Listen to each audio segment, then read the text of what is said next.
सिट्ज bath क्या है? सिट्ज bath कब किया जाता है, कैसे किया जाता है और किन परिस्थितियों में किया जाता है?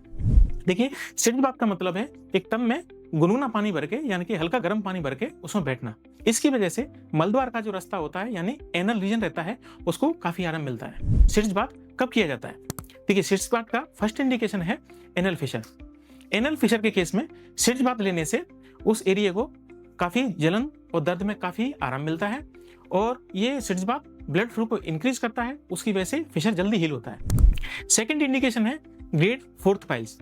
ग्रेड 4th पाइल्स के केस में सिट्ज बाथ लेने से स्वेलिंग कम होती है यानी सूजन कम होती है और दर्द में भी काफी आराम मिलता है। थर्ड इंडिकेशन, कोई भी एनल सर्जरी जैसे पाइल्स की surgery, fissure, fistula, perineal abscess, अगर इनकी सर्जरी हुई है उसके बाद में सिट्ज बाथ लेते हैं तो वो एरिया काफी क्लीन रहता है, उसमें इन्फेक्शन के चांस कम होते हैं और जो घाव है जल्दी भरता है। फोर्थ इंडिकेशन, डिलीवरी के बाद अगर किसी पेशेंट की नॉर्मल डिलीवरी हुई है या इसमें एपिसिटोमी कट लगाया है, दोनों ही केस में सिट्ज बाथ लेने से जो पेरिनियम का एरिया है उसमें काफी दर्द में और सूजन में आराम मिलता है।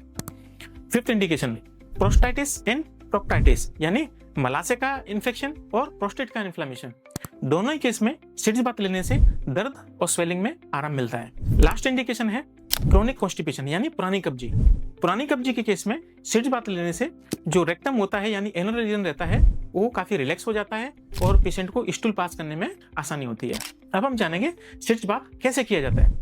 देखिए, सिट्ज बाथ के लिए पेशेंट को बोला जाता है कि आपको एक चौड़ा टब लेना है, उसमें गुनगुना यानी कि हल्का गर्म पानी आपको भरना है जिसको आप सहन कर सकते हो।